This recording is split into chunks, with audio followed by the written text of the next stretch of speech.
Hello all, a very good day to all of you. This is Vilasini from Veranda IAS.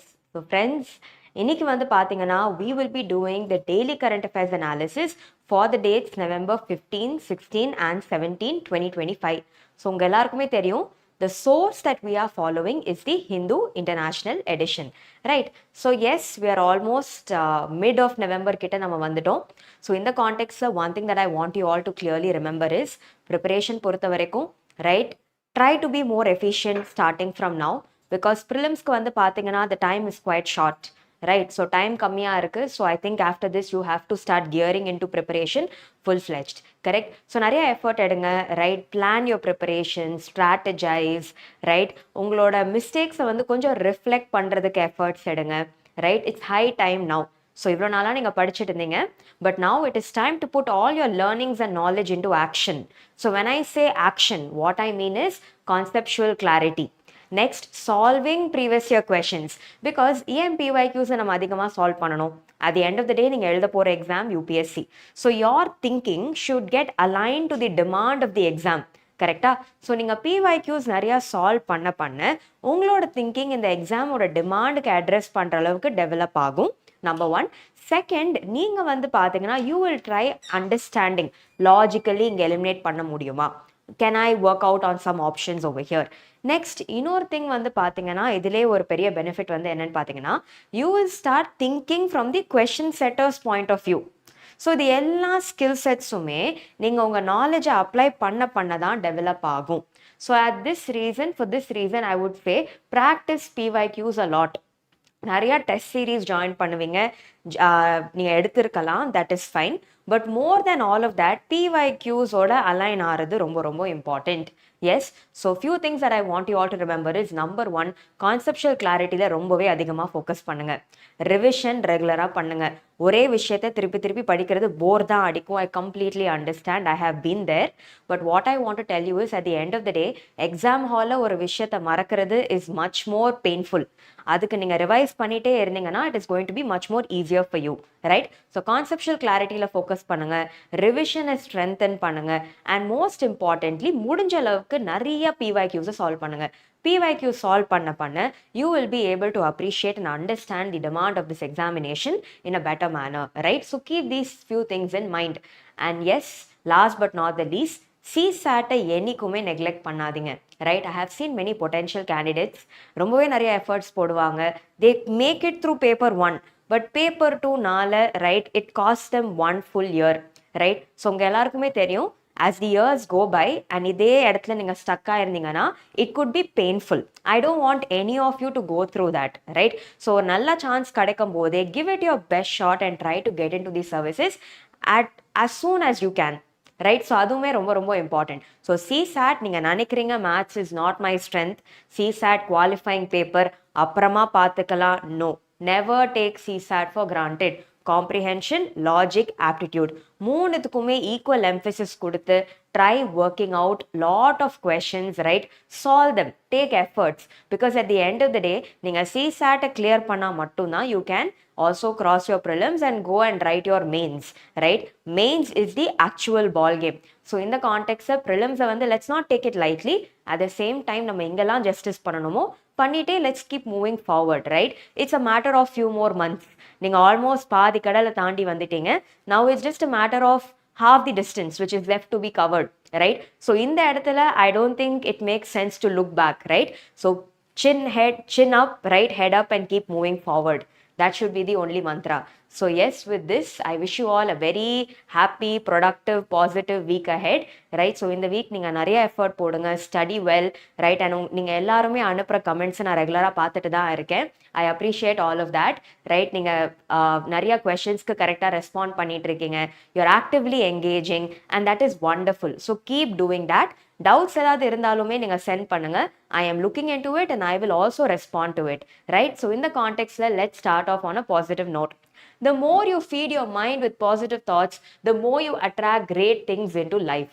Okay, so சிம்பிளாக சொல்லலாம், ப்ரிப்பரேஷனை பொறுத்த வரைக்கும் how to study, what to study, when to study இது எல்லாமே உங்களுக்கு தெரியும். And உங்களோட strengths and வீக்னஸஸை analyse பண்ணி நீங்கள் பண்ண தான் போகிறீங்க. பட் இது எல்லாத்துக்குமே ரொம்ப இம்பார்ட்டண்ட்டாக இருக்கிற ஒரு விஷயம் வந்து என்னென்னு பார்த்தீங்கன்னா mind set. So here, if your mindset is good, positive, strong, optimistic, right, it'll only help you reach out to your goals in a better manner. But இதே கான்டெக்ட்ல நீங்க யோசிச்சு பாருங்க, if you are going to have a pessimistic mindset, உங்களுக்கு வந்து there is a attitude that I will give up easily, maybe this is not my thing, என்னால clear பண்ண முடியாது, right, I'll have to put more efforts, I am not sure, அடுத்த வருஷம் பார்த்துக்கலாம், இந்த mind set குள்ள நீங்க போயிட்டீங்கனாலே you have almost given up. Don't do that, right? இது உங்களுக்கு ஒரு நல்ல chance. So be positive about yourself, be optimistic about yourself and believe that you can and you will. ஏன்னா you have the ability and the potential to do it, right? So இந்த எக்ஸாமை பொறுத்த வரைக்கும் ஒரு பியூட்டிஃபுல்லான விஷயம் என்னன்னா, not necessary that only if one is a topper இந்த எக்ஸாமை கிளியர் பண்ண முடியும் அப்படிலாம் எதுவுமே கிடையாது. Even if you are a person who can think sensibly, right, who can be diligent to what you do, டிசிப்ளின்டாக இருக்கீங்க, நீங்கள் வந்து பர்சிவியரன்ஸ் உங்களுக்கு ஸ்ட்ராங்காக இருக்குது, கன்சிஸ்டண்ட்டாக இருந்தீங்கனாலே definitely you can reach miles. So இந்த நம்பிக்கை நீங்கள் தான் உங்கள் மேலே நீங்கள் வச்சுக்க முடியும். Have this positive mindset and believe that you can do it. So in the mindset, if you keep progressing forward, life will become smooth for you and you will be able to prepare with ease. Okay, so in the context, let us look at the important topics for the paper on 15, 16, 17. So friends, idla vandu pathingana sila topics repeat aayirukku. Okay, for example, நிறைய topics பேப்பரில் வந்திருக்கு which I have not taken because இது நம்ம நிறைய வாட்டி cover பண்ணிட்டோம். So ஸ்பெசிஃபிக்கான topics which I want you all to go back and cover. Veranda IAS YouTube சேனலோட கரண்ட் அஃபேர்ஸ் பிளேலிஸ்ட்லேயே பார்த்தீங்கன்னா சில மேஜர் டாபிக்ஸ் இருக்கும். I want you all to go and cover them separately because repeated டாபிக்ஸை திருப்பி திருப்பி பண்ணுறது doesn't make sense. For example, one major topic is special intensive revision. இது பற்றி நம்ம ரொம்ப டீட்டெயிலாக நிறையா வாட்டி பார்த்துட்டோம். And special intensive revision was in news, இதோட கிரிட்டிசிசமுமே was in news. And also right now with the elections, right, so பீகாரோட எலெக்ஷன்ஸ்க்கு அப்புறம் வந்து பார்த்தீங்கன்னா, right, this is been majorly news. So I want you all to go through it and take a look. Okay, so SIR next one வந்து பார்த்தீங்கன்னா நிறைய articles on Israel Palestine conflict, the current position. So Israel Palestine issue பற்றி நம்ம ரொம்பவே டீட்டெயில்டாக cover பண்ணியிருக்கோம். So please go take a look, right, what are the prevailing challenges etcetera. India US tariffs இது பற்றியுமே நம்ம டீட்டெயிலாக கவர் பண்ணியிருக்கோம். இது எல்லாமே is already there in the current affairs playlist. So இது மட்டும் I want you all to take a look. And yes, most importantly, in the 45 minutes to 1 hour that we are going to be discussing, right, I want you all to listen, right? So in the time la neenga ukkandu notes eludadinga, PPTs are anyways going to be shared with you, right? So nariya per comments போட்டிருந்தீங்க that when I am talking, right, sometimes நீங்க வந்து not able to make a note of the points, which is understandable because நான் உங்களுக்கு சொல்லி கொடுக்கும்போது I'm going to walk in front and back, correct? So obviously சில points வந்து உங்களால note பண்ண முடியாது. ஸோ இந்த டைம்ல learn to listen, right? Listen பண்ணி grasp பண்ண ட்ரை பண்ணுங்க because anyways the PPT is going to be shared to you. நீங்க அதை பார்த்து ரெஃபர் பண்ணி கூட you can go back and read and revise. Okay, so nothing to worry, but listen. இந்த டைம்ல listen பண்ணுங்க. Any important stats and information மட்டும் நீங்க நோட் டவுன் பண்ணணும்னு நினைச்சீங்கன்னா please do that, right? So yes, so in the context of the topics that we are going to be talking about is number 1, data privacy law. So the data privacy issue, especially வந்து பார்த்தீங்கன்னா since the Puttuswamy case which spoke about right to privacy, data privacy, data localization, data fiduciaries, right? So data எப்படி process பண்ணணும், right to privacy இங்கே effect ஆகுது, இது பற்றி நிறைய articles நியூஸில் இருந்திருக்கு. So in the context, in general about data privacy, how should data be managed? Idu patti we have to understand and give it a good read. Okay, so in the context, we will try understanding about recent vandirukra rules oda latest ana provisions, right? And idla irukra sila issues enna idiyum nama purinjika try pannalam. Next, great Nicobar project இது பற்றி நம்ம பேசியிருக்கோம். But இந்த கிரேட் நிக்கோபார் ப்ராஜெக்டோட அப்டேட்ஸும் கொடுத்துருக்காங்க. For example, how are we going to balance infrastructure on one hand and rights of tribals on the other hand. இதை எப்படி நம்ம பேலன்ஸ் பண்ணி கொண்டு போகிறோம், இந்த ப்ராஜெக்ட் ஏன் இம்பார்ட்டன்ட், இந்த கிரேட் நிக்கோபார் பயோஸ்பியர் ரிசர்வோட ஈக்கலாஜிக்கல் சிக்னிஃபிகன்ஸ் என்ன, இங்கே இருக்கிற சில யூனிக்கான ஸ்பீஷீஸ் பற்றி கூட கொஸ்டின்ஸ் வரலாம். பிகாஸ் யூபிஎஸ்சி பொறுத்த வரைக்கும் species in news is one favourite area. Okay, fine. So இந்த கான்டெக்ட்ஸில் நம்ம இதையும் பார்க்கலாம். ஸோ இது வந்து ஜிஎஸ் பேப்பர் 2, இது வந்து உங்கள் GS paper 3. Next, India Canada ties. So yes, recent டேஸில் வந்து பார்த்தீங்கன்னா when we talk about international relations, right? So in the context, yes, there is a change in the current geopolitical scenario that the world is facing. உங்ககிட்ட நான் நிறையா வாட்டி சொல்லியிருக்கேன், the current world that we are living in is a fragmented geopolitical order. So in the fragmented geopolitical order, how is India going to bridge its relationship with different countries, navigate its relationship smoothly, right? So one side we are becoming close to Russia, which is not liked by US.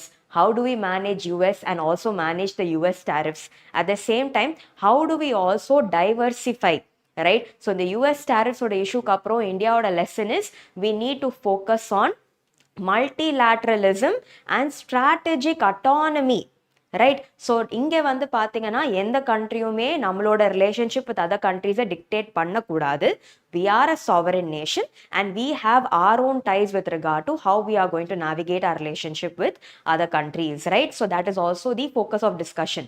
So in the context talking about India-Canada ties, right? So current benefits enna out of these ties, what are the prevailing challenges in India-Canada relationship, right? So recently nadandirukra meeting la what have both the countries stressed and what do they want to take forward, idu ellame nama purinjika try pannalam. Next one, in general we will try understanding about dolphins. So Ashtamudi Lake, right? So Ashtamudi உங்க எல்லாருக்குமே தெரியும் in Kerala. So இங்கே என்னன்னு பார்த்தீங்கன்னா ரொம்ப யூனிக்கான ஒரு இன்ட்ரெஸ்டிங்கான ரிலேஷன்ஷிப். ஸோ என்ன ஆகுதுன்னு பார்த்தீங்கன்னா group of dolphins, right? So இந்த குரூப் ஆஃப் டால்ஃபின்ஸ் நிறைய ஃபிஷ் கன்சியூம் பண்ணும்போது what they do is these dolphins start pushing the fish towards the shore. Okay, இந்த டால்ஃபின்ஸ் எங்களோட ஃபீடிங் பேட்டர்ன்லேயே நிறைய ஃபிஷ்ஷை ஷோரை நோக்கி தள்ளுறாங்க. So when they push it to the shore, what is happening is ஃபிஷர்மெனுக்கு ஃபிஷ் கேப்சர் பண்ணுறதுக்கு ரொம்பவே ஈஸி ஆயிடுது. அண்ட் இந்த டால்ஃபின்ஸ் எஸ்கேப் ஆகிற ஃபிஷ்ஷை they try to eat. Okay, they try to pray upon and eat. So இது ஒரு ரொம்ப இன்ட்ரெஸ்டிங்கான ரிலேஷன்ஷிப். வை? பிகாஸ் இப்போ வரைக்கும் பார்த்தீங்கன்னா we are learning about man animal conflict. ஹியூமன்ஸ்னால அனிமல்ஸ்க்கு என்னென்ன ப்ராப்ளம்ஸ் நடக்குது. பட் இன்ட்ரெஸ்டிங்லி இந்த இடத்துல there is a relationship, right, between humans as well as animals and how they are helping. So இந்த யூனிக்கான ரிலேஷன்ஷிப் பற்றி ஒரு ரிசர்ச் கண்டக்ட் பண்ண போகிறாங்க. பட் இதே கான்டெக்ட்ல டால்ஃபின்ஸ் பற்றி பேசலாம் பிகாஸ் யூபிஎஸ்சி ப்ரீவியஸ் இயர் கொஸ்டின்ஸில் டால்ஃபின்ஸ் பற்றி கொஸ்டின்ஸ் வந்திருக்கு. So let me ask you all a question, right? What is the national aquatic animal of India? இது ஒரு UPSC PYQ. What is the national aquatic animal of India? தெரிஞ்சா comment செக்ஷன்ல அனுப்புங்க. Okay, next tribes and development, right? So tribes பற்றி நம்ம ஏன் பேசுகிறோன்னு பார்த்தீங்கன்னா recently நடந்திருக்க எலெக்ஷன்ஸ் இன் பீகாரில் பார்த்தீங்கன்னா, right, many accusations have been made, many controversies have been made, right, especially by opposition parties. And ஹியரில் they have accused and they've used some terms like, vote chori இந்த மாதிரிலாம் சொல்லியிருக்காங்க. But இது எல்லாமே நம்மளுக்கு தேவையில்லை. In general, tribes pati there were multiple mentions, right? Great tribal leaders, for example, Birsa Mundava irukattum, Santali rebellion irukattum. So idu veche UPSC previous year la questions ketirukanga. And tribes and impact of globalization on tribes பாத்தீங்கன்னா GS paper 1 society la ஒரு இம்பார்ட்டன்டான topic. So in general about tribes, யார் இவங்க face பண்ற problems என்ன, right? And இதனால என்ன challenges இருக்கு, and what are some measures we can take to make their lifes better so that inclusive development can be promoted. ஒரு mains point of வியூவில் இது எல்லாமே கவர் பண்ணலாம். அண்ட் பிலிம்ஸ் பாயிண்ட் ஆஃப் வியூவில் in general about tribes related கொஸ்டின்ஸையும் நம்ம recap பண்ண try பண்ணலாம். ஓகே, ஸோ இந்த கான்டெக்ட்ல இது I'll bring it under GS paper 1. Stubble burning. So Supreme Court பாத்தீங்கன்னா stubble burning பத்தி they are going to take up the case and they are going to see what is the current prevailing situation. So here stubble burning பத்தி questions வந்திருக்கு in the past. We have also discussed this. But in general about stubble burning, what is it? இதனால release ஆகிற pollutants என்ன, இதை tackle பண்றதுக்கு இருக்கிற சில measures என்ன, and why should we address the issue of stubble burning, especially to address worsening air quality. இது பத்தி let us try understanding. So in general about stubble burning we will try discussing. Okay. So stubble burning as a topic, GS paper 3 agriculture கீழ நம்ம கொண்டு வரலாம். South at center. So guys, இது ஏன் important நான் சொல்றேன். So COP30 of UN Framework Convention on Climate Change பாத்தீங்கன்னா has recently taken place in Belém in Brazil, correcta? So Brazil பாத்தீங்கன்னா is known to host very important summits. For example, 1992 Rio Earth Summit also took place over here, right? So in this context பாத்தீங்கன்னா to understand about COP30, right, Belém conference நடந்த சில இம்பார்ட்டன்டான outcomes, right? So here global south. So நிறைய developed countries பாத்தீங்கன்னா they've always accused the developing countries of just being mere beneficiaries, right? Developed countries have always said that இவங்க தான் நிறைய efforts போடுறாங்க, right? In terms of finance, in terms of technological capabilities, right? இவங்க தான் நிறைய efforts போடுறாங்க. But for the first time, in the Belém summit, one major outcome was even developing nations have taken strong efforts, right, to improve their position, including in terms of funding and etc. Right? And ஏன் இது ரொம்ப significant பார்த்தீங்கன்னா US has pulled out of the Paris Agreement. Right? So இதுக்கப்புறம் வந்து பார்த்தீங்கன்னா it is now high time for developing countries to collaborate, work together and also ensure that NDCs. So இது எல்லாமே நம்ம டிஸ்கஸ் பண்ணுவோம். NDCs are nothing but nationally determined contributions. இதையுமே நம்ம எஃபெக்டிவாக கொண்டு போகணும். ஸோ இது எல்லாமே சில டார்கெட்ஸ் இருக்கு for us which we will try understanding one by one. And let me tell you guys, நம்ம டிஸ்கஸ் பண்ணும்போது சில டேர்ம்ஸ் தான் நம்ம யூஸ் பண்ணுறோம். Especially for those of you who are preparing for the first time, இந்த terms எல்லாம் கேட்டு நீங்கள் பயப்பட வேண்டாம். ஏன்னா இது எல்லாமே நீங்கள் கோர் ஸ்டாட்டிக்கில் படிக்க தான் போகிறீங்க. So there is nothing to worry, right? So new terms நீங்கள் கேள்விப்படும் போது try to understand what they are, try to have an idea of what they are, because anyways you are going to be learning about this, right? So there is nothing to worry over here. So I hope this is clear to all of you. And also prelims point of view, just Senkaku Island, right? இது வந்து disputed territory between which two regions, இதை நம்ம பார்க்க போறோம். And also about Congo and Democratic Republic of Congo and cobalt reserves. அவ்வளவுதான், right? So this is the overall agenda for today. So in the context, let's start off with the first article. I hope இப்போ வரைக்கும் நம்ம decode பண்ண topics are clear to all of you, right? எந்த angle decode பண்ண போறோம் is clear to all of you. Okay, so let's start with the first one. So here, data privacy law comes into effect 2 years after parliament approval.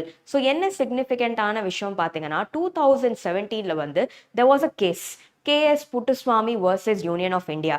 So in the context what was discussed was the courts affirmed right to privacy. So right to privacy வந்து பாத்தீங்கன்னா was brought under article 21. Article 21 என்ன? Right to life and personal liberty, right? So in the context data privacy law has come into effect ன்னு சொல்லியிருக்காங்க. So here large parts of the Digital Personal Data Protection Act 2023, right? இதை வந்து union government notify பண்ணியிருக்காங்க. ஏன் இது தேவை? Indian சிட்டிசன்ஸோட பிரைவசியை நம்ம protect பண்ணணும், டேட்டாவை ப்ராப்பராக மேனேஜ் பண்ணணும், டேட்டா லோக்கலைசேஷன் நார்ம்ஸை நம்ம ஸ்ட்ரென்தன் பண்ணணும், ரைட்? டேட்டா ஹேண்டில் பண்ணுறவங்க, ரைட், இவங்க வந்து டேட்டாவை எப்படி யூட்டிலைஸ் பண்ணாலும் நம்ம டிட்டர்மைன் பண்ணணும், right? In such a way that சிட்டிசன்ஸோட right to privacy does not get compromised. So இந்த கான்டெக்ட்ல நான் டேட்டா லோக்கலைசேஷன் ஒரு வேர்ட் யூஸ் பண்ணேன், கரெக்ட்? ஸோ இந்த டேட்டா லோக்கலைசேஷன்னா என்ன? சரி, சிம்பிளாக சொல்லணும்னா imagine this, India வந்து has currently become the world's populous country. Everybody agrees, correct? So முன்னாடி China was the populous country, இப்போ India வந்து has overtaken China to become the most populous country in the world. So இந்தியாவோட population இவ்வளோ increase ஆயிடுச்சுன்னா imagine the amount of data that our country has, correct? So இந்த கான்டெக்ட்ல நிறைய பெரிய பெரிய கார்பரேட்ஸாக இருக்கட்டும், இல்லை வேற கம்பெனிஸ் அண்ட் டிஃப்ரெண்ட் கண்ட்ரீஸாக இருக்கட்டும், they want access to data. ஏன்? ஸோ ஃபார் எக்ஸாம்பிள் நம்மளோட டேட்டாவோட ஆக்சஸ் கிடைச்சதுன்னா இதுக்கு ஒரு டேர்மும் இருக்குது, data mining, right? So here if the data is being taken out, இந்த டேட்டாவை யூட்டிலைஸ் பண்ணி, right, for example they can start providing services to our country, they can start producing goods which can be sold in our country, right? So இது வந்து பாத்தீங்கன்னா can also have certain negative consequences and implications because data வந்து நம்ம protect பண்ணணும். Data localization ஓட meaning வந்து என்னன்னு பாத்தீங்கன்னா இருக்கிற டேட்டாவை within the domestic borders of the territory வந்து ஸ்டோர் பண்ணி ப்ராசஸ் பண்ணி ஹேண்டில் பண்றது, இதுதான் data localization. And India வந்து பாத்தீங்கன்னா since the start, right, even several years before this, நம்ம வந்து பாத்தீங்கன்னா we have strongly stood for data localization norms, meaning இருக்கிற data should be processed and managed within the territory of the country. So ஏன் இந்த data localization தேவை? யோசிச்சு பாருங்க. See, number one, டேட்டாவை ஈஸிலி ப்ரீச் பண்ணலாம். இந்த டேட்டா தப்பான கைக்கு போயிடுச்சுன்னா it can create major negative implications, right? It can also go to the extent of hampering our economy, security can be at compromise. So இந்த கான்டெக்ட்ல நம்மளோட டேட்டாவை ஸ்ட்ராங்காக ப்ரொடெக்ட் பண்ணி ப்ரிசர்வ் பண்ணுறதுக்காக தான் we require a very strong data privacy law, right? So இது ரிலேட்டடாக நிறையா சில இஷ்யூஸும் இருக்குது. which we will try understanding one by one. But in the context, right, இது வந்து what we can understand is this law was much needed because number one, we have become a very populous country, and second, இருக்கிற citizens ஓட data privacy ensure பண்றது கூட is a very important mandate that we as a country have, correct?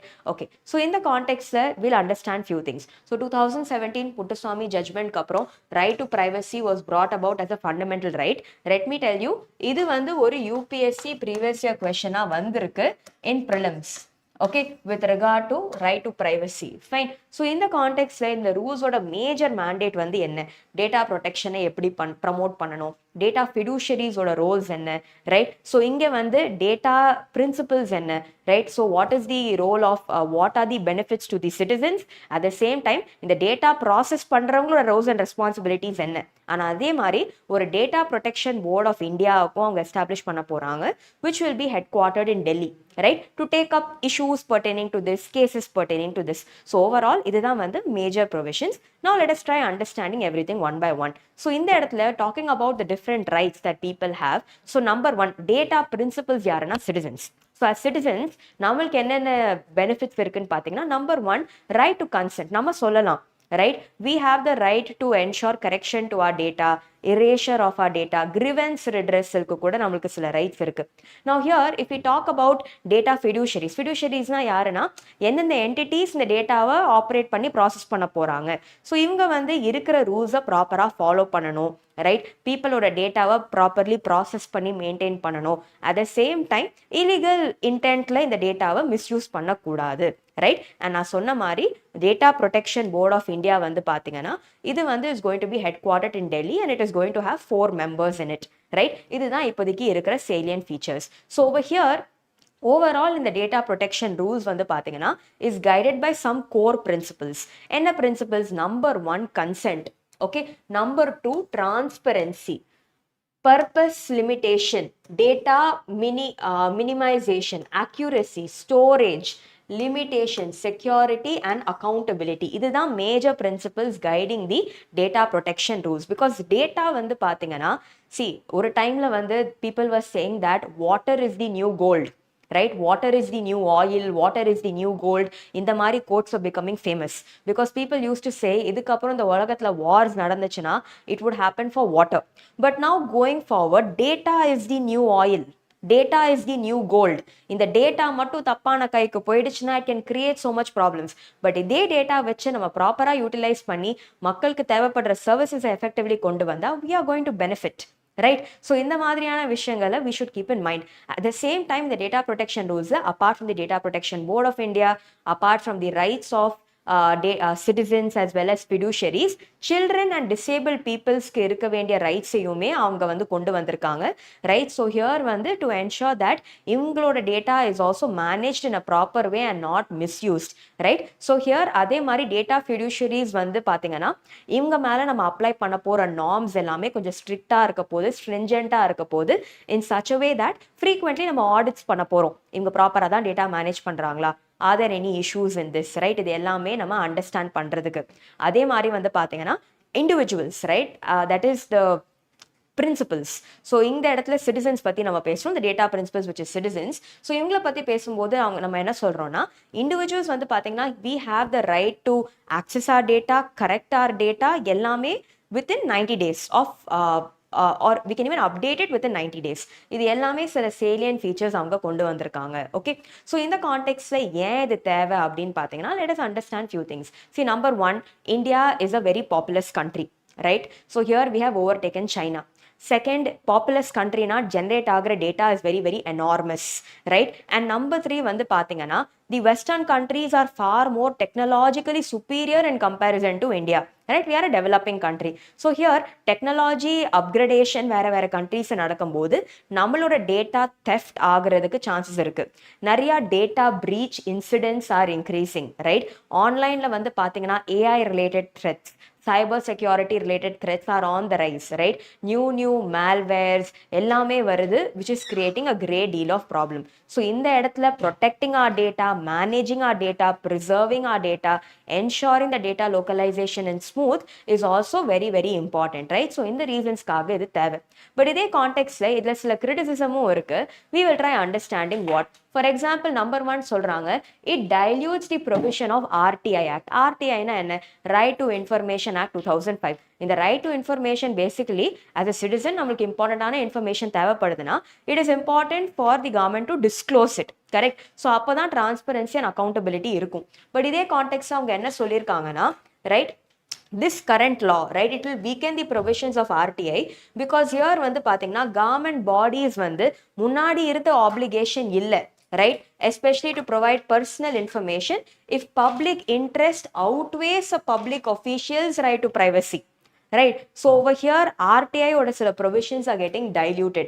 அதே மாதிரி data fiduciaries பத்தி பேசும்போது they have the right to collect and use data அப்படின்னு சொல்லியிருக்காங்க, right, and இது வந்து பாத்தீங்கன்னா they will have this option till November 2026 to comply with certain provisions. So here in the transition, in the changeover, how this is going to be effectively monitored, இது எல்லாமே is subject to certain questions, right, there is ambiguity in this, right. So அதே மாதிரி வந்து பாத்தீங்கன்னா Data Protection Board of India நம்ம கொண்டு வந்திருக்கோம் with a 4-member body, right, but here penalties and enquiries எல்லாமே வந்து இந்த board can hold in சொல்லியிருக்காங்க.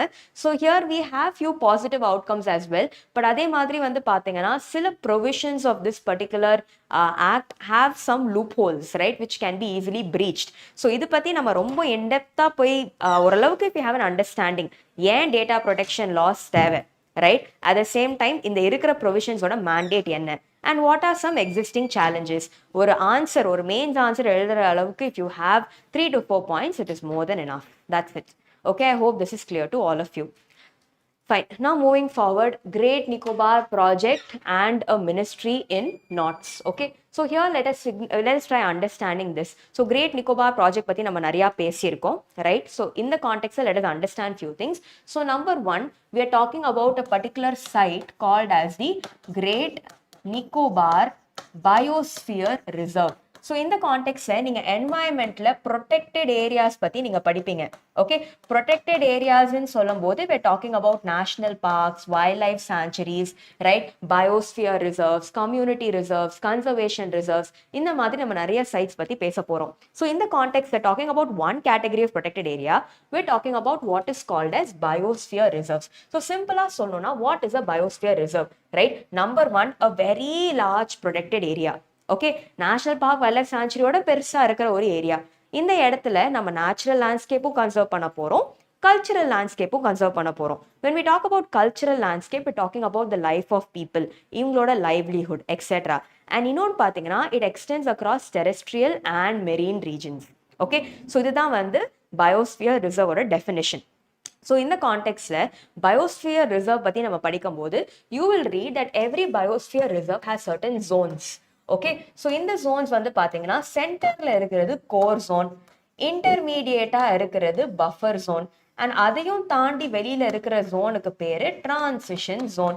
இந்த கோர் ஜோன் தான் வந்து பார்த்தீங்கன்னா usually it will be a national park or wildlife sanctuary.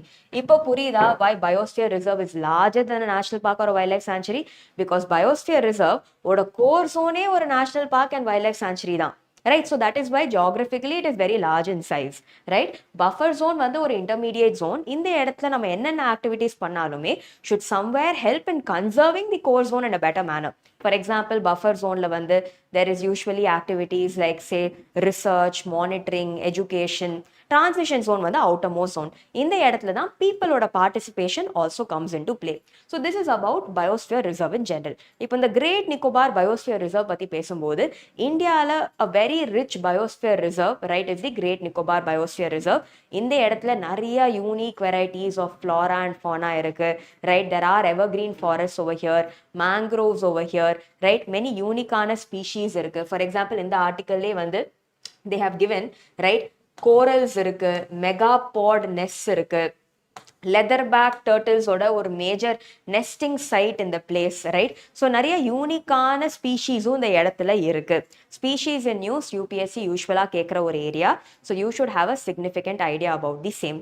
Okay, so இந்த கான்டெக்ட்ஸை நிக்கோபார் பயோஸ்பியர் ரிசர்வ் பற்றி பேசிட்டோம். Now let us try understanding about this particular project, right? So in the project, which is the Great Nicobar project, right, ஏன் வந்து this is under scrutiny, right? So first we will understand about the project.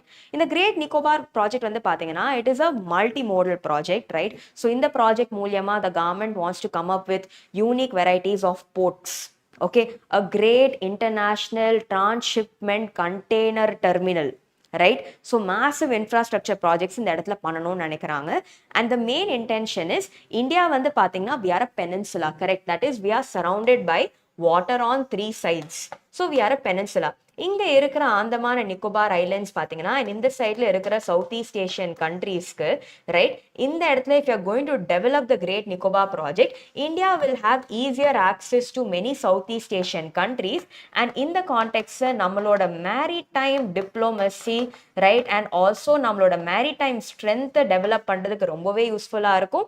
And yes, talking about promoting the notion of what is called as a blue economy, right, goods and services and developing the shipping sector க்கு இது ரொம்பவே எஃபெக்டிவா இருக்கும். This is the intention of the government. But இதே கான்டெக்ட்ல ஏன் வந்து இந்த project has multiple criticism அப்படின்னு பார்த்தா, let us understand a few things. See, number 1, location பாருங்க, ஆந்தமான நிக்கோபார் ஐலண்ட்ஸ். ஸோ இந்த ஐலண்ட்ஸ் வந்து பார்த்தீங்கன்னா is also in a seismic zone, meaning it is prone to earthquakes. So earthquakes இருக்கிற இடத்துல வந்து for us to have something like this, it doesn't make sense, right? Meaning it does not make sense to plant something so big. This is a fringe reason, but talking about other major reasons வந்து பாத்தீங்கன்னா இந்த இடத்துல நிறைய varieties of unique flora and fauna இருக்கு which is going to get heavily affected. And next, most importantly வந்து பாத்தீங்கன்னா இந்த இடத்துல also if you see there are varieties of tribes, right? PVTGs சொல்லுவோம், particularly vulnerable tribal groups. So in the PVTGs வந்து பாத்தீங்கன்னா we're talking about tribes like Shompen and Nicobaris. Shompen and Nicobaris. So இந்த மக்கள் வந்து ரொம்பவே displays ஆயிடுவாங்க அப்படின்னு சொல்றாங்க. See, and yes, usually வந்து இந்த மாதிரி ப்ராஜெக்ட்ஸ் வரும்போது applying provisions of a particular act, Forest Rights Act 2006, இது பத்தி நான் உங்க எல்லார்கிட்டயும் ஆல்ரெடி பேசியிருக்கேன், FRA 2006. So in the act வச்சு பேசும்போது what they say is, whenever there is a development project and a group of tribal people displace ஆகுறாங்கன்னா இவங்களுக்கு வந்து effective rehabilitation கொடுக்கிறது கவர்மெண்டோட ரெஸ்பான்சிபிலிட்டி, effective compensation கொடுக்கிறது கவர்மெண்டோட ரெஸ்பான்சிபிலிட்டி. பட் யோசிச்சு பாருங்க, இந்த ப்ராஜெக்ட்ல அவ்வளோ tribal people displace ஆறாங்க, ரைட்? அண்ட் இப்போ வரைக்கும் இவங்களுக்கு கொடுக்குற compensation has not been effective. And இதுலயுமே நிறைய இஷ்யூஸ் இருக்கு, right? So now efforts are being taken, but here at the same time multiple challenges are there. On one side development யும் பார்க்கணும், on the other side vulnerable sections protect பண்றதுக்காக எடுக்கிற measures யும் நம்ம balance out பண்ணணும். So in general what I want you all to go back and read is, I want you all to read about Great Nicobar Biosphere Reserve, right? இதோட flora, fauna, species, right? Next, Forest Rights Act 2006. Next, about this particular project, right? And இதுல இருக்கிற challenges, இதை மட்டும் ஒரு mains angle cover பண்ணுங்க. Prelims angle read about the ecological diversity of Great Nicobar Biosphere Reserve. More than enough, okay? So keep taking a look at this. In actually comment section இதுக்கு okay.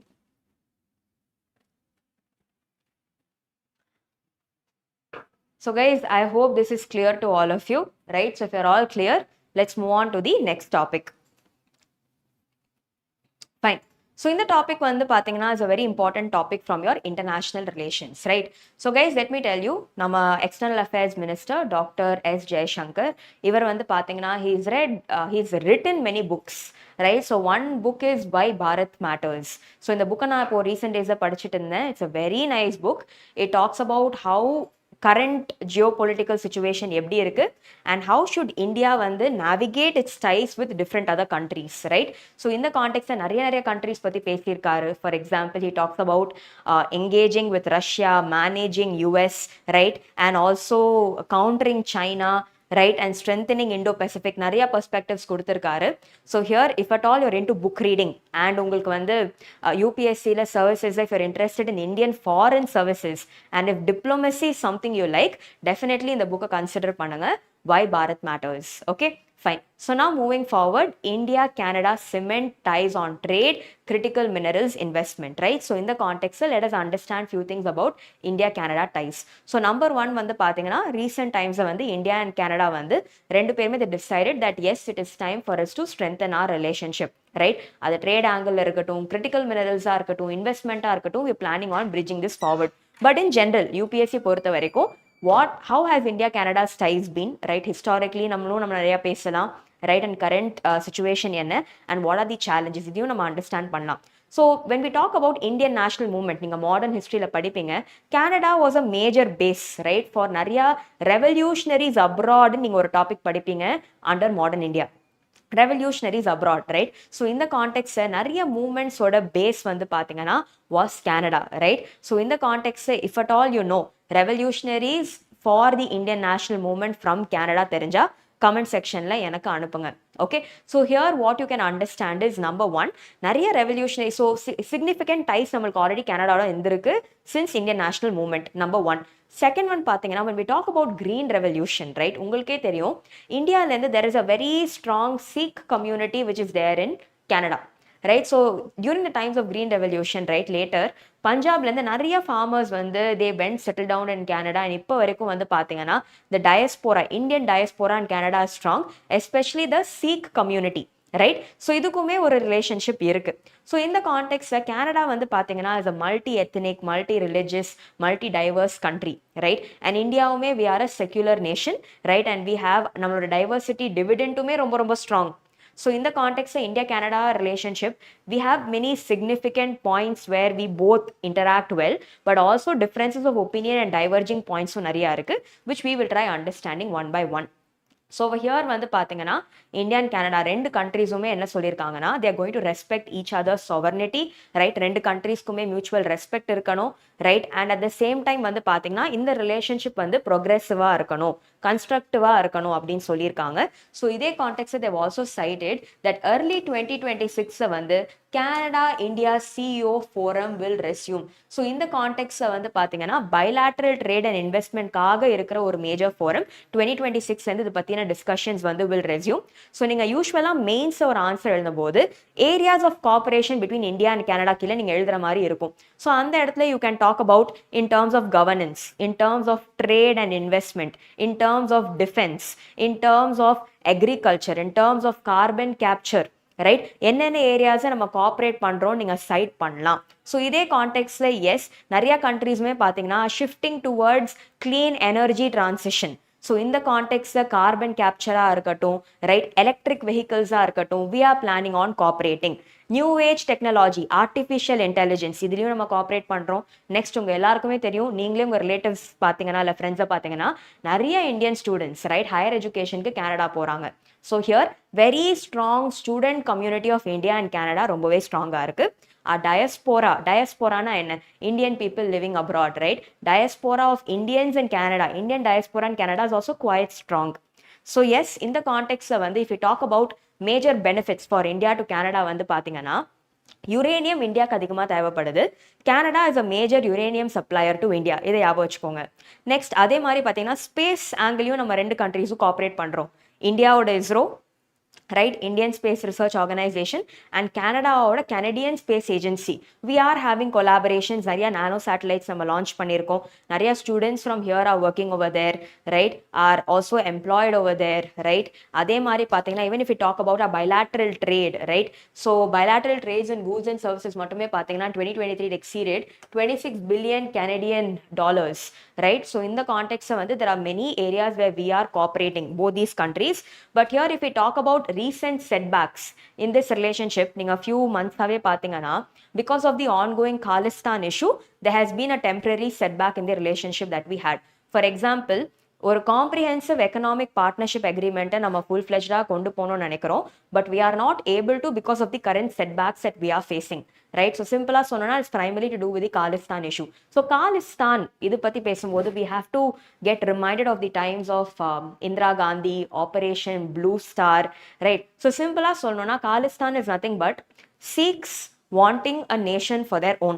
Independence டைமில் வந்து பார்த்தீங்கன்னா, right, a portion of Punjab was divided between Pakistan and India, where Silla Sikhs stayed back there and Silla Sikhs came into India, right?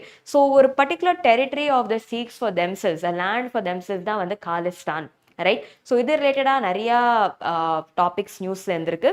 And Khalistan வந்து பார்த்தீங்கன்னா Indian government sees it as a separatist movement.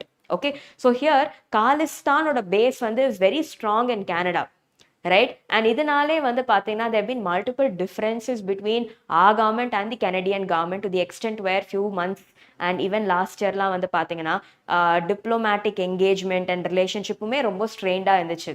இதனால we were not able to further our trade ties, right? All this were certain pressing problems. But இதையும் தாண்டி வந்து பார்த்தீங்கன்னா furthermore things which are also some concerns வந்து பார்த்தீங்கன்னா India வந்து we are a country which focuses on our autonomy, national development and multilateralism. But Canada வந்து பார்த்தீங்கன்னா it focuses more on rules based order. So rules are more focus பண்றது, international laws and treaties are oblige பண்றது. So இங்கேயுமே there is a difference of opinion, but the idea is no country can be exactly same to another country, correctா? ஒரு countryயோட desires and wants and aspirations different-ஆ இருக்கலாம். But how do we balance and take it forward? It comes down to that, right? Okay, so next topic வந்து rare dolphin fisher kinship in Ashtamudi Lake to be studied. Okay, so இந்த contact நான் உங்ககிட்ட already சொன்னேன். அஷ்டமுடி லேக் இன் கேரளாவில் வந்து ஒரு யூனிக்கான relationship observe பண்ணியிருக்காங்க. என்ன அப்சர்வ் பண்ணியிருக்காங்கன்னு பார்த்தீங்கன்னா இந்த இடத்துல வந்து குரூப் ஆஃப் டால்ஃபின்ஸ் வந்து என்ன பண்ணுறாங்கன்னா இருக்கிற ஃபிஷ் எல்லாமே வந்து இவங்களோட ஃபீடிங் பேட்டர்னில் ஷோரை நோக்கி தள்ளுறாங்க. ஸோ ஷோரை நோக்கி தள்ளும் போது ஃபிஷர்மெனுக்கு ஃபிஷ் கண்டுபிடிக்கணும், they have to capture fish. So அவங்களுக்கு ரொம்பவே ஈஸி ஆகிடுது டு கேப்சர் ஃபிஷ். ஸோ இந்த ஃபிஷ்ஷை கேப்சர் பண்ணுற டைமில் சில ஃபிஷ் எஸ்கேப் அவுட் ஆகும்ல, இந்த எஸ்கேப் ஆகிற ஃபிஷ்ஷை தான் அந்த டால்ஃபின் வந்து கன்சியூம் பண்ணுது அப்படின்னு சொல்லியிருக்காங்க. ஸோ இது ரொம்பவே ஒரு இன்ட்ரெஸ்டிங்கான relationship, especially at a time when we are studying about man animal conflict, right? நிறையா species are getting affected by men, but in the context it is a relationship between man and animal, so which is quite interesting. So here இதை பற்றி கொஞ்சம் எஃபெக்டிவாக படிக்கணும்னு சொல்லி ஒரு research undertake பண்ணுறாங்க. But இந்த கான்டெக்ட்ல let us understand few things. So number one, talking about dolphins, right? There are many dolphins in India. For example, இந்தியாவோட நேஷனல் அக்வாட்டிக் அனிமல் வந்து பார்த்தீங்கன்னா is the gangetic dolphin. So gangetic dolphin பற்றி let us understand few things. So gangetic dolphin, number one, India's national aquatic animal. Next one ரொம்ப இன்ட்ரெஸ்டிங்கான feature வந்து பார்த்தீங்கன்னா இந்த gangetic dolphin is blind, இதுக்கு கண்ணு கிடையாது, it cannot see. So how does it hunt? எப்படி வந்து இது ஃபுட்டை தேடி போகுது அப்படின்னு பார்த்தீங்கன்னா it does this by responding to sound waves. So இதுக்கு ஒரு டேர்ம் இருக்கு which is called as echolocation. So இந்த echolocationனா என்ன, சிம்பிளாக சொல்லணும்னா ஃபார் எக்ஸாம்பிள் ஒரு இடத்துல ஒரு gangetic dolphin இருக்கு. So now this pen represents the dolphin. Okay, இன்னொரு இடத்துல இந்த டால்ஃபின் வந்து wants to find out where a group of fish are. So இந்த இடத்துல let this remote represent the fish. இவ்வளோ டிஸ்டன்ஸில் இருக்கு. ஸோ இந்த ஃபிஷ் வந்து மூவ் பண்ணும்போது சில சவுண்ட்ஸ், சில மூமெண்ட்ஸ் தண்ணியில் வந்து கிரியேட் பண்ணும், கரெக்டாக? ஸோ இந்த சவுண்ட் வேவ்ஸ் வந்து ட்ராவல் ஆகி it will reach the dolphins year. So இந்த சவுண்ட் வேவ்ஸை இன்டர்செப்ட் பண்ணி தான் டால்ஃபினுக்கு தெரியும் தட் ஓகே இந்த இடத்துல ப்ரே இருக்குன்னு சொல்லி it will go towards it and try to capture it. So இந்த gangetic டால்ஃபின் வந்து டெக்னிக்கலி பிளைண்ட், இது கண்ணு தெரியாது.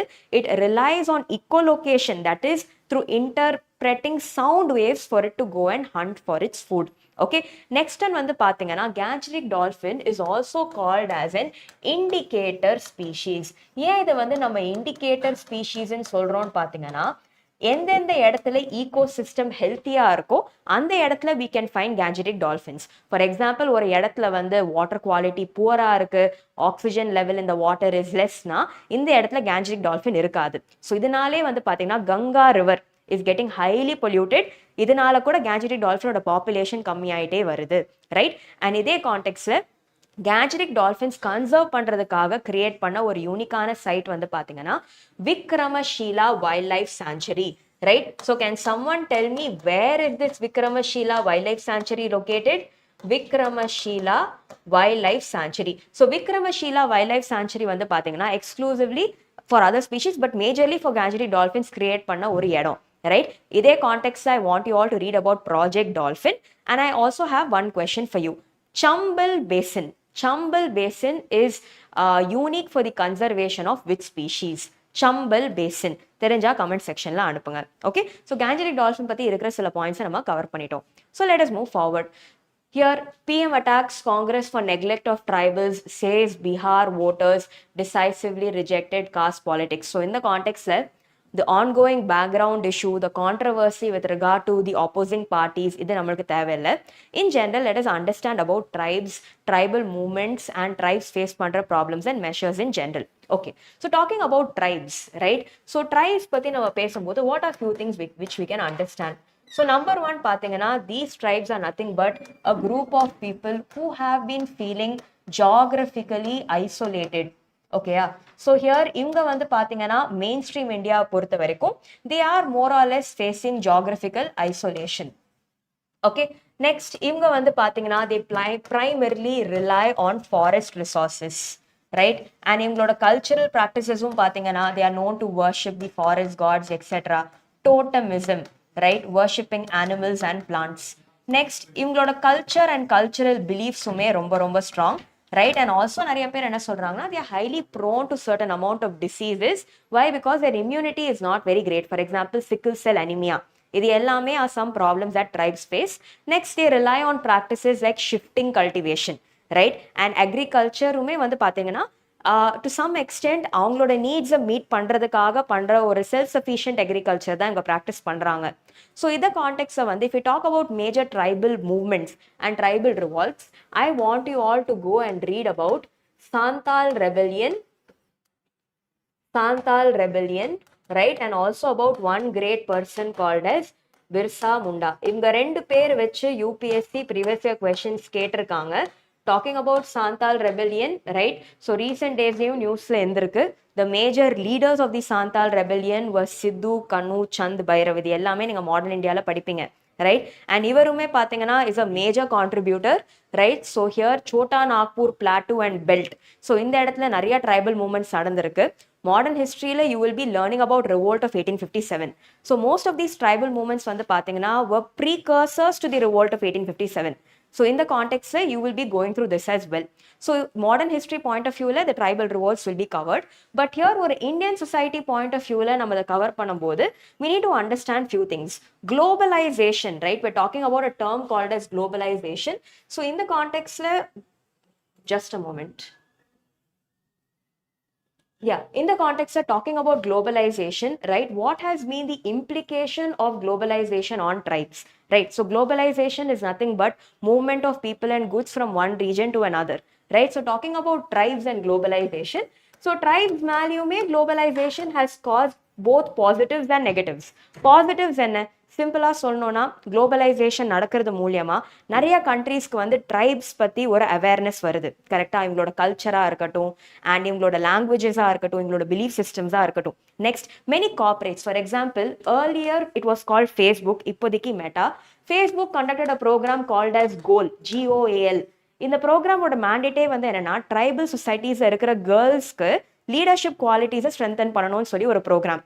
நெக்ஸ்ட், அதே மாதிரி if we talk about e-commerce platforms like Amazon வந்து பாத்தீங்கன்னா has something called Tribes India, where இந்த tribes produce பண்ற சில யூனிக்கான குட்ஸையுமே இவங்க மேனுஃபேக்சர் பண்றாங்க and they're trying to sell them in their platforms, right? நிறைய corporates as a part of their CSR obligations, corporate social responsibility obligations, tribes empower பண்ண try பண்ணிட்டு இருக்காங்க.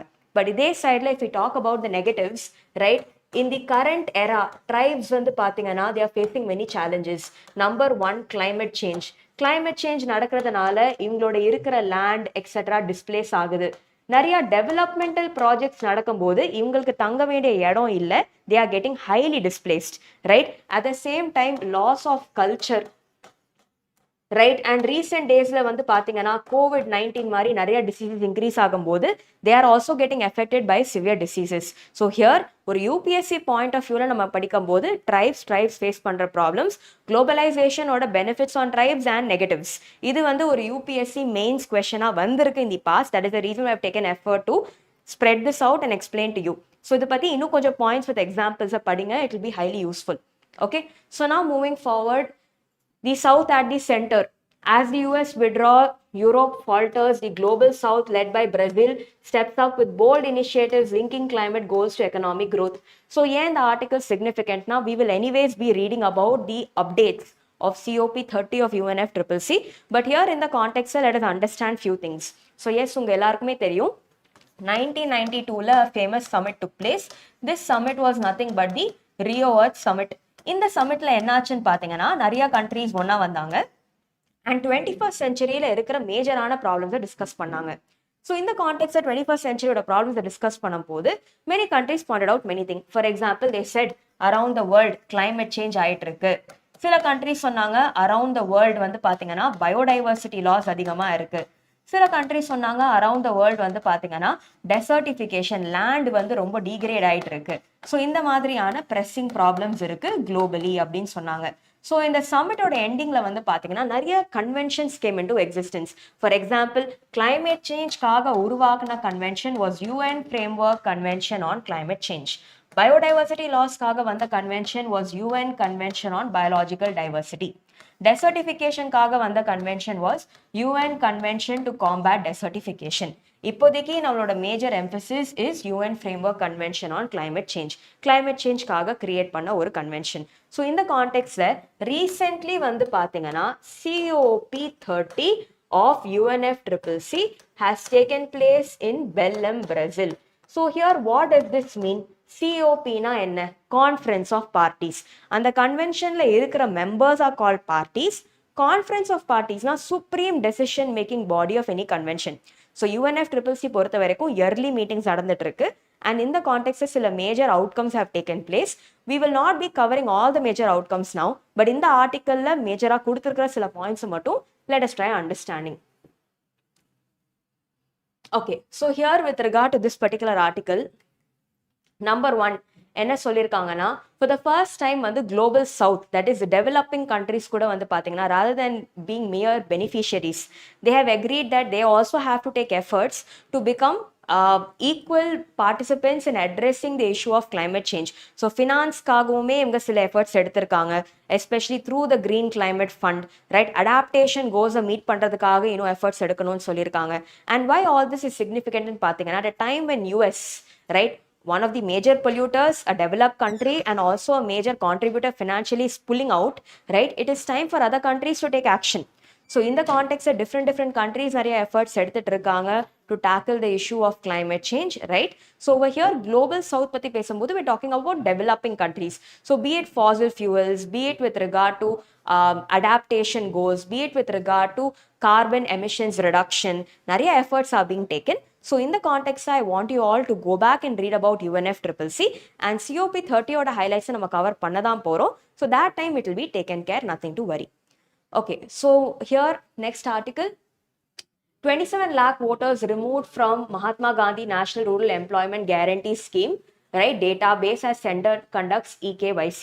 So Mahatma Gandhi National Rural Employment Guarantee Scheme நிறைய வாட்டி நம்ம discuss பண்ணியாச்சு. I'm not going to go through this in detail, but here what I want you all to understand in a very simple context is in this scheme வந்து பாத்தீங்கன்னா primarily to empower rural population in India. So any adult 18 years and above rural unskilled manual labor பண்றதுக்கு ரெடியா இருந்தா this scheme is applicable to them, right? But in the context recent days இருந்த major controversy வந்து பாத்தீங்கன்னா இந்த வருஷம் இந்த ஸ்கீம்காக ஒதுக்கப்பட்ட அமௌண்ட் வந்து பாத்தீங்கன்னா இந்த அமௌண்ட்ல இருந்து 60% of the funds has been used to clear last year's dues. So current yearக்கு தேவைப்படுற dues have become minimal, right? So here the number of people who can benefit are also getting affected. So this is the major update, but in the context some major salient features, it is a centrally sponsored scheme, right? 100 days of assured employment to rural households, right? And here 1/3 of the beneficiaries women are இருக்கணும். Ministry of Rural Development, obviously Housing and Urban Affairs வர முடியாது, right? People are eligible to unemployment allowance if within 30 days இவங்களுக்கு வந்து ஒரு வேலை வாய்ப்பு கிடைக்கலனா, right? Or within they're eligible for unemployment allowance for first 30 days if 15 days since they have expressed interest they are not assigned job, right? And இதே கான்டெக்ட்ல 5 kilometers தாண்டி place of work இருந்துச்சுன்னா they are also entitled to a travel allowance, right? So over here major updates is with regard to the funding, right? So take a look at it. Next, Supreme Court to hear plea on stubble burning. Stubble burning pati last 3 days we've been covering, right? So what is stubble burning we have already covered. So major problem enna, Punjab and Haryana la nadakra stubble burning nala Delhi la irukra air quality is getting worsened because during winter, right, the polluted air remains suspended and winds northwards blow ஆகும்போது டெல்லியில இருக்கிற air quality is also getting severely hampered அப்படின்னு சொல்றாங்க. ஃபார்மர்ஸோட point of வியூல ஏன் stubble burning பண்றாங்கன்னா number 1 இந்த time there was a massive flood in Punjab. Next one வந்து பார்த்தீங்கன்னா நிறைய இடத்துல crop failure இருக்கு. Third, இந்த stubble burning-காக இருக்கிற infrastructure like tractors and happy seeder devices-உம் கம்மியாக அவைலபிளாக இருந்திருக்கு, which is also creating a pressing challenge, right? இது எல்லாமே இவங்க ஹைலைட் பண்ணியிருக்காங்க.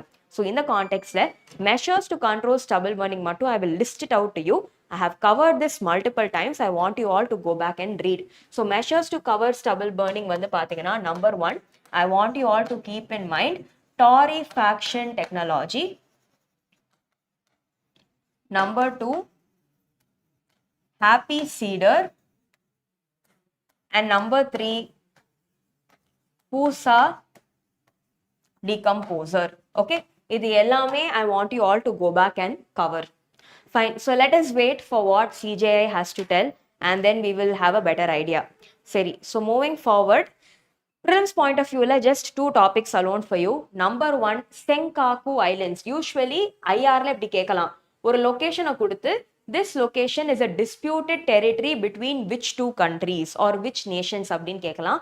So you guys tell me Senkaku Islands is disputed between which 2 nations, right? So comment sectionல அனுப்புங்க. இந்த மாதிரி questions அடிக்கடி வரலாம். Let me ask you one more question. Kuril Islands are disputed between which 2 regions? So especially Pacific Oceanல வந்து பாத்தீங்கன்னா நிறைய disputed territories இருக்கு. So knowing the disputed territories and the associated countries also matters. Prelims point of view, it could be highly useful. That's it. Next வந்து பாத்தீங்கன்னா UPSC previous year questionல கேட்டிருக்காங்க, cobalt reserves அதிகமா எந்த கண்ட்ரியில produce ஆகுது? So you should know the answer is Democratic Republic of Congo. So இங்க ஒரு statement கொடுத்திருக்காங்க, Democratic Republic of Congo produces more than 70% of the world supply of cobalt. Right? And cobalt or uses பார்க்கும்போது laptops, cars, electric vehicles, right? Computers, mobile phones, எல்லா இடத்துலையுமே cobalt is highly used. So prelims point of view இதை மட்டும் தெரிஞ்சுக்கிட்டா போறோம். இது வச்சு ஒரு previous year question examல வந்திருக்கு in your prelims. That's it. Okay? So guys, with this major topics நம்ம cover பண்ணிட்டோம் and I hope it was useful for all of you. Doubts இருந்தா comment sectionல அனுப்புங்க. நான் நிறைய questions கேட்டிருக்கேன் and I expect you all to respond to it. And I will also take a look at it. So study productively, right? Have a great and a happy week ahead, right? Previous year questions are practice பண்ணுங்க. Remember whatever I said. All the very best and thank you.